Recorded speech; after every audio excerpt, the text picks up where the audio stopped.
Boa noite. Bandidos arrombam unidade de saúde e vacinas são perdidas. O caso foi registrado na unidade de Felipe Camarão. Mais de 1.300 doses de vacinas foram prejudicadas pela ação. E o boletim da Secretaria Estadual de Saúde aponta novos óbitos pela Covid-19. Já são 72 no Rio Grande do Norte e mais de 1.600 casos confirmados. E você vai ver também. O IBGE começou nesta quarta-feira, via telefone, a coleta de informações para a versão especial da Pesquisa Nacional por Amostra de Domicílios Contínua, com foco na pandemia do novo coronavírus. Cerca de 1.000 potiguares deverão ser consultados. E ainda, no nosso quadro de Boas Notícias, vamos conhecer uma ação de solidariedade que tem distribuído comida pronta durante essa pandemia. Hoje é quarta-feira, 6 de maio de 2020 e o Band Cidade começa agora. Os funcionários que chegaram para trabalhar hoje cedo na unidade mista de Felipe Camarão encontraram o prédio arrombado. Entre os prejuízos, vacinas contra a gripe foram perdidas devido à ação dos criminosos. No total, foram desperdiçadas mais de 1.300 doses de 16 tipos de vacinas. Só de influenza foram 340. Além das vacinas contra a influenza, a unidade de Felipe Camarão, Zona Oeste de Natal, perdeu todas as vacinas pentavalentes responsáveis por protegerem contra doenças como tétano, difteria e hepatite. Essa vacina estava em falta havia meses e só agora o abastecimento nas unidades tinha sido regularizado. Os assaltantes ainda levaram bens como um monitor de computador, termômetro e tensiômetro. E agora, a palavra está com a polícia, que precisa investigar e punir exemplarmente. Não foi um assalto qualquer, foi um assalto que vai trazer graves e grandes prejuízos para a saúde da população. A vacina pentavalente estava em falta até pouco tempo, regularizou, agora os bandidos levaram. Absurdo. A que nível, a que ponto chega a insegurança no nosso estado? O número de pacientes internados pela Covid-19 ou com suspeita da doença mais do que dobrou aqui no Rio Grande do Norte ao longo de 2 semanas. Isso de acordo com os dados divulgados pela Secretaria Estadual de Saúde através dos boletins epidemiológicos sobre o novo coronavírus. O crescimento foi de exatamente 129% no comparativo dos dados publicados na terça-feira, dia 5 de abril, com a terça-feira, dia 21 de abril. O salto foi de 92 para 211 internações. Hoje, o número de internados já subiu para 227, 56% desses em leitos públicos. O estado do Rio Grande do Norte contabiliza, também de acordo com o último boletim da CESAP, 1.644 casos confirmados da doença e 72 óbitos. A situação vai se agravando dia a dia. Então, há ainda quem defenda a abertura completa. É preciso muito equilíbrio, é preciso muita sensatez, não pode abrir tudo e um monitoramento geral. O uso da máscara, que aliás agora é obrigatório, você tem que estar atento, vai ajudar. Mas o convívio com essa pandemia e a exigência de todos nós adotarmos posturas preventivas vai ser permanente a partir de agora até, se Deus quiser, a vacina surja logo, logo. O Instituto Brasileiro de Geografia e Estatística, o IBGE, está realizando, através de ligações, a coleta de informações para a versão especial da Pesquisa Nacional por Amostra de Domicílios Contínua, a PNAD, com foco na pandemia do novo coronavírus. A pesquisa PNAD Covid vai abranger 4.000 domicílios em 94 municípios do Rio Grande do Norte. A coleta de dados teve início na última segunda-feira, 4 de maio, e deve durar até o final de julho. A PNAD Covid, em parceria com o Ministério da Saúde, nós vamos mapear no país inteiro a população que está com sintomas de coronavírus e também o impacto do coronavírus no mercado de trabalho. Por telefone vão ser questionados dados que afetam a vida das pessoas quanto à pandemia. Por exemplo, pessoas que estão em home office, né, teletrabalho, decorrente da pandemia, por decisão das empresas em prevenir o coronavírus, pessoas que estão recebendo auxílio emergencial. Assim nós poderemos verificar percentual de pessoas, por exemplo, que deveriam estar recebendo o auxílio emergencial e por algum motivo não está recebendo. É notório que muitas pessoas recebem ligações inconvenientes, algumas até de possíveis golpes. Mas é importante frisar que o IBGE não solicita dados como, por exemplo, RG ou CPF. As únicas informações a serem confirmadas através da ligação são relacionadas ao nome e o endereço da pessoa. A finalidade é estatística e entender melhor a situação do brasileiro.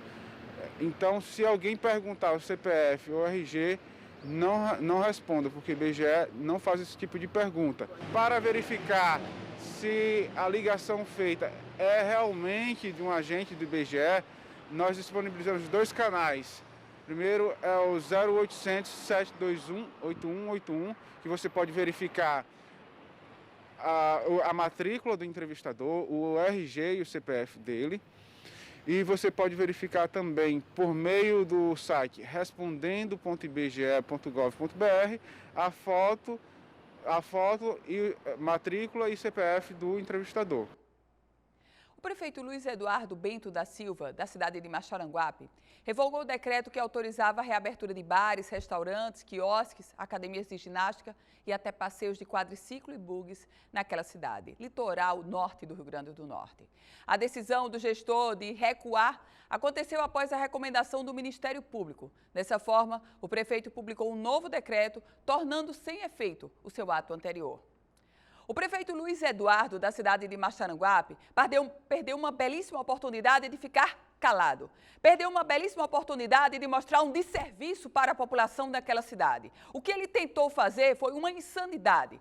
O momento agora é de equilíbrio, é de sensatez, é de sensibilidade, é de observar e de agir de forma muito planejada e de forma muito cautelosa. Eis que o prefeito simplesmente quis liberar geral e achava que ia ficar tudo bem. Perdeu uma oportunidade de ficar calado, recebeu críticas duríssimas, recebeu uma propaganda negativa e ele vai tentar ser candidato à reeleição, é bom que se diga isso.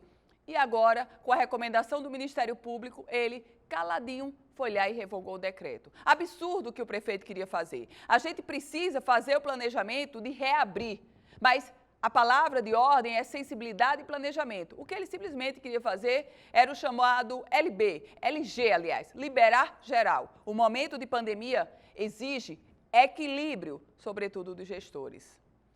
E a gente vai agora direto a Brasília conferir as notícias do dia no Congresso Nacional. Quem traz as informações para a gente? Fernanda Martinelli, muito boa noite para você. Olá, boa noite a você, boa noite a todos que acompanham o Band Cidade. Estamos de volta nesta quarta-feira. Muitos debates estão tomando conta do Congresso Nacional em sessões que estão acontecendo por videoconferência. Hoje, inclusive, a principal pauta do Senado da República foi a ajuda a estados e municípios. 60 bilhões de reais é o montante debatido para o auxílio a governadores e prefeitos. Inclusive, dentro desse projeto também está a suspensão das dívidas dos estados com a União.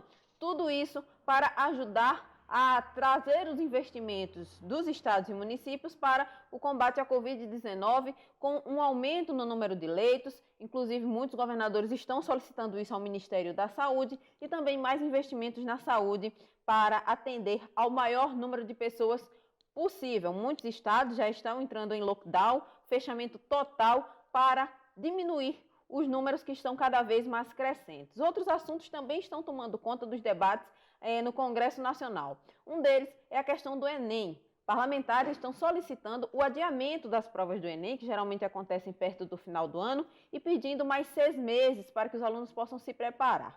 O ministro da Educação, Abraham Weintraub, se mostrou contrário, disse que os alunos podem estudar em casa e que isso não deve atrapalhar o calendário. Porém, de acordo com a alegação dos parlamentares, nem todas as pessoas têm acesso à internet de qualidade para poder estudar, se preparar, e isso pode prejudicar no desempenho das provas do Enem. Um outro debate também que está acontecendo no Congresso Nacional diz respeito à recomendação do Conselho Nacional de Justiça para a soltura de pessoas que estão cumprindo pena nas penitenciárias em todo o Brasil. Essa soltura seria de acordo com as necessidades, quem é de grupo de risco, quem não é, para que pudesse acontecer. foi encaminhado para o Supremo Tribunal Federal uma solicitação do Podemos pedindo que não aceite essa recomendação do CNJ, porque, de acordo com os próprios parlamentares, isso vai colocar em risco a segurança dos brasileiros, já que muitos desses presos são classificados como de alta periculosidade. Essa recomendação foi enviada ao STF, precisa ser analisada e, claro, respeitar todos os critérios caso essa soltura venha a acontecer. De acordo com os parlamentares, os presos devem continuar dentro das penitenciárias, dentro das cadeias, porém respeitando todas as normas de segurança, inclusive com a suspensão de visitas e com a higienização de cada preso para evitar a contaminação da Covid-19. De Brasília, Fernanda Martinelli, para o Band Cidade. Obrigada, Fernanda. E um outro assunto que ferve em Brasília foi a aprovação por parte da Câmara dos Deputados daquele socorro a estados e municípios. E nesse quesito, a bancada federal do Rio Grande do Norte trouxe uma personagem bem simbólica. Eis que todos votaram favoráveis ao socorro do governo federal para estados e municípios. Óbvio, precisa. Mais de 700 milhões de reais só para o governo do estado. E a deputada federal Natália Bonavides, do Partido dos Trabalhadores, que faz um mandato apático, sem expressão, sem visibilidade nenhuma, agora ela ganha visibilidade, porque votou contrário ao que todos defendiam. 34 votos apenas contrários a esse projeto. E eis que a deputada Natália, do PT, marca mais um gol contra para a sua carreira. E a gente confere agora a previsão do tempo para amanhã, quinta-feira, em parte da região Nordeste. As informações que chegam são da Somar Meteorologia. Olá, muito boa noite. Durante esta quinta-feira, a expectativa é de chuva em pontos do Nordeste, ainda sob a atuação da zona de convergência intertropical e os ventos úmidos que sopram do mar contra a costa. A chuva persiste, principalmente em áreas mais próximas ao litoral. Amanhã, quinta-feira, em São Luís, existe possibilidade de chuva, mesmo que de forma rápida. Apesar disso, sensação de tempo abafado, com máxima prevista de 30 graus à tarde. Em Teresina, não há condição de chuva amanhã, quinta-feira. A expectativa é de sol entre poucas nuvens e calor ao longo do dia. A máxima deve alcançar a casa dos 33 graus. Volta a chover em Teresina a partir do final de semana. Em Natal, chuva bem isolada amanhã, quinta-feira, sem acumulados significativos. Temperatura máxima prevista de 31 graus. Em Recife, também chuva bem isolada, sem acumulados expressivos. O sol predomina durante a maior parte do dia e a temperatura sobe, máxima prevista de 30 graus. E no próximo bloco, nós vamos falar sobre o plano de retomada gradual da atividade econômica no Rio Grande do Norte. A iniciativa é do programa Mais RN. Os detalhes você vai conhecer em instantes.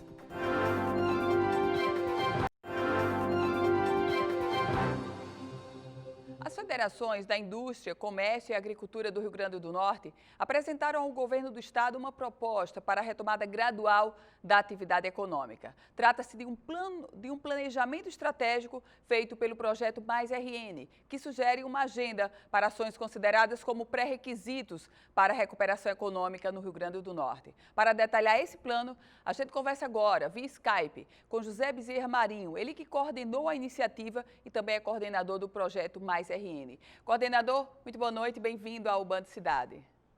Boa noite, Ana Ruth, boa noite a todos, um prazer estar com você. Esse planejamento, esse programa, esse estudo da Fierne, começa por onde essa reabertura gradual, coordenador? Ana Ruth, nós estávamos com a versão do Mais RN Digital para lançar agora em maio, no Dia da Indústria, quando fomos surpreendidos pela Covid.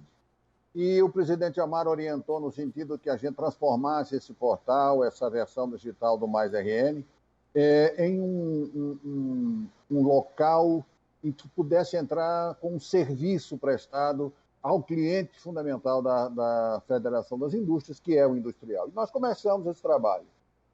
Depois de uma videoconferência que nós tivemos com o professor Anderson Moll, da Universidade Federal, com outras pessoas, o doutor Fernando Pinto, da Unimed, o doutor Ricardo Valentim, que é o diretor do LAIS, o Laboratório de Inovação em Saúde da Universidade Federal, o presidente decidiu pela criação de um grupo de trabalho e me deu a honra de coordenar esse grupo e me orientou no sentido que observássemos duas coisas. A primeira é que considerasse toda e qualquer proposta que fosse sair desse plano com uma prevalência absoluta do ser humano na sua integralidade, ou seja, tanto do ponto de vista da sua integridade física, da sua saúde, quanto do ponto de vista da sua dignidade de ter alimento em casa para levar para a sua família.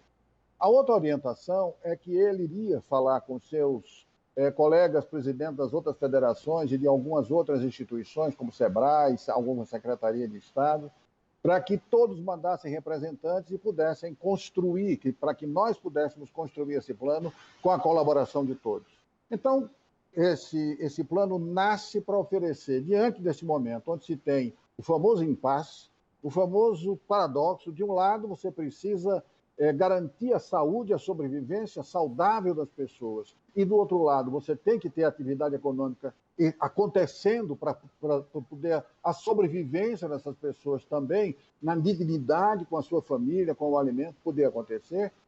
Juntando tudo isso, tivemos uma contribuição importantíssima da Federação do Comércio, da Federação da Agricultura, do SEBRAE, da AGN, e essas instituições, junto com, como já falei, com a Universidade Federal, nós chegamos a uma proposição. Essa proposição ela é um programa que está em aberto.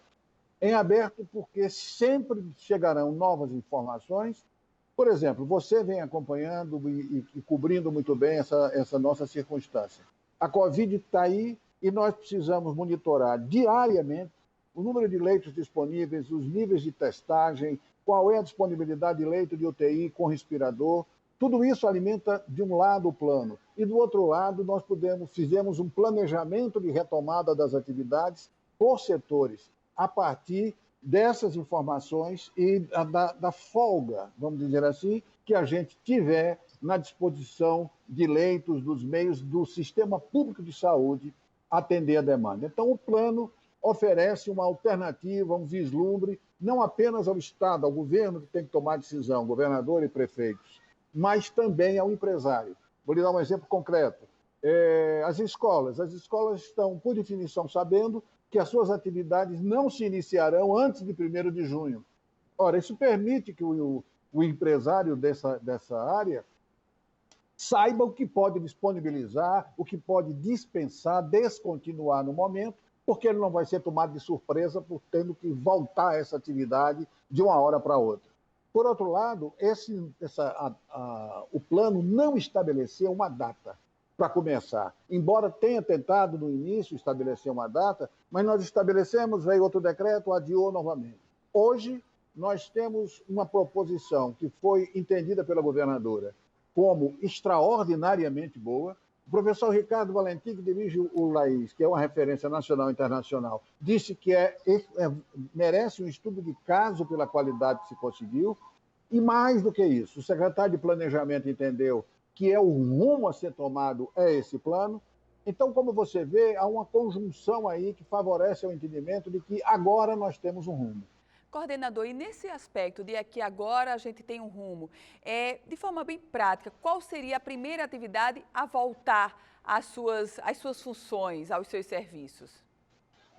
Quando nós apresentamos, eu vou olhar aqui no meu telefone, nós apresentamos 2 hipóteses: voltar em 3 grupos de setores da atividade econômica ou em 4 grupos. Isso a depender exatamente do comportamento da epidemia na nossa sociedade no Rio Grande do Norte. Atividades que podem ser tomadas inicialmente, algumas inclusive já estão, que é a atividade de escritório, etc., mas qualquer que seja a atividade, eu vou lhe dizer quais são as primeiras em seguida, estou abrindo aqui meu celular, qualquer que seja, existem as chamadas ações transversais que terão que ser atendidas em qualquer hipótese. E tem uma, no meio de 9 medidas urgentes que nós propusemos ao governo para que ele tome, existe uma fundamental que, lamentavelmente, não está sendo atendida e que precisa passar a ser atendida, que é o real número de leitos disponíveis com respirador no Rio Grande do Norte. Sabemos que a testagem é mais difícil, o quadro fica mais complexo, são informações, nós não temos um grande número de testes, embora o Ministério da Saúde informe que mandou um lote de mais de 30 mil testes para cá, kits de teste, mas o fato é que teste é uma outra coisa. O que nós precisamos agora, a todo custo, é ter uma informação real de qual é o número de leitos disponíveis no Rio Grande do Norte para que tenhamos condições de acompanhar estas atividades. Eu vou lhe dar aqui exemplo das primeiras atividades que podem voltar. No dia 1 da retomada, atividades comerciais e demais serviços, restaurantes, bares, lanchonetes e similares, food parks, que é o nome que, se a gente tivesse um país que falasse português, chamaria esses estacionamentos chamados food trucks, não é, Maria? Chamado food trucks, que em português é food trucks. Exatamente. O transporte público com maior frota em horário de pico. Essas são providências, são atividades que podem ser retomadas no dia 1 do início da flexibilização. Ora, isso pode ser antecipado e pode ser postergado, mas nenhuma decisão pode ser tomada sem que o governo coloque absolutamente disponível quais são as informações. Qualquer decisão, você sabe disso, todos os seus ouvintes sabem disso. Uma decisão depende da qualidade e quantidade de informações disponíveis. Então, é disso que nós estamos falando. O plano está em aberto, Ana Ruth. Ele está precisando receber essas informações que vão permitir que ele seja atualizado. Além disso, o plano também prevê duas coisas que são extremamente importantes. Uma delas é que você tem pequenos municípios no interior do Rio Grande do Norte que não tiveram até agora um caso, uma suspeita de Covid. Então, eu vou dar um exemplo concreto, ali dentro do coração do nosso seridó. Eu vou dar um exemplo. Fernando Antônio Bezerra, chefe de gabinete da Fierne, chamou a atenção que, por exemplo, São José do Seridó não tinha um caso, pelo menos no dia que ele falou, nem um caso suspeito. Lá não existe transporte coletivo, as pessoas andam de moto, de bicicleta, a pé. Existem aquelas oficinas de trabalho que estão funcionando porque estão autorizadas, mas o restante da cidade, os estabelecimentos comerciais estão fechados. Coordenador. Não faz sentido. Infelizmente, nosso tempo acabou, mas a gente com certeza vai voltar a conversar sobre esse assunto que rende muito. Sempre à sua disposição e invocando sempre a qualidade do seu trabalho a serviço da sociedade. Muito obrigado, Ana Ruth. Obrigada, coordenador José Bezerra Marinho, coordenador do Mais RN. Uma boa noite para o senhor. E o Band Cidade, a gente vai agora para o rápido intervalo. No próximo bloco, vamos falar sobre solidariedade em tempos de pandemia. Daqui a pouco eu aguardo você.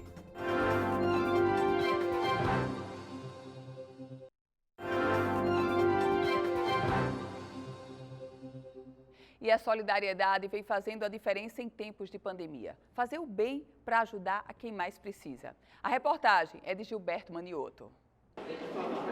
Um prato de macarrão, um prato de arroz e feijão. Você nem imagina o que significa isso para eles, que não têm casa para morar e comem quando alguém dá. É muito bom. A gente se sente fortalecido, né? Já faz quase 2 décadas que a ONG Prato Cheio recolhe de supermercados, feiras livres e padarias alimentos que estão impróprios para a venda, mas estão perfeitos para serem consumidos. São frutas, verduras e legumes que muitas vezes a gente encontra assim no supermercado. Ó. Essa batatinha está um pouco preta aqui e a gente acaba não levando. Essa uva, aparentemente, ó, ela não está tão bonita, mas ela está perfeita para consumo. A mesma coisa aqui, ó, com a cebola. Elas estão assim em ótimo estado e nós conseguimos recuperar e fazer com que esse alimento chegue ao prato de quem realmente precisa, né? Esses alimentos vão para instituições que cuidam de idosos, de crianças, pessoas que fazem tratamento de câncer e moradores de rua. De domingo a domingo, eles servem aqui cerca de 650 almoços. Agora, depois da pandemia, parte acaba almoçando lá fora, para não ter aglomeração. Em abril, a ONG arrecadou mais de 1 tonelada de alimentos por dia. Foram 35 toneladas no mês inteiro. 16 mil pessoas foram beneficiadas em mais de 50 instituições. Acho que as pessoas estão muito mais sensíveis com essas questões sociais. Acho que a parte de responsabilidade social tem chamado muita atenção de muita gente durante a pandemia. Desde que a pandemia começou, esse restaurante em São Paulo, o Varal 87, resolveu fazer uma macarronada solidária. Aqui vai espaguete, batatinha, batatas, cenouras, carne moída. Resultado, hoje o restaurante distribui mais de 250 marmitas no Largo São Francisco e na Cracolândia, centro de São Paulo. O propósito realmente é levar, tentar transformar a comida em algo a mais, sabe?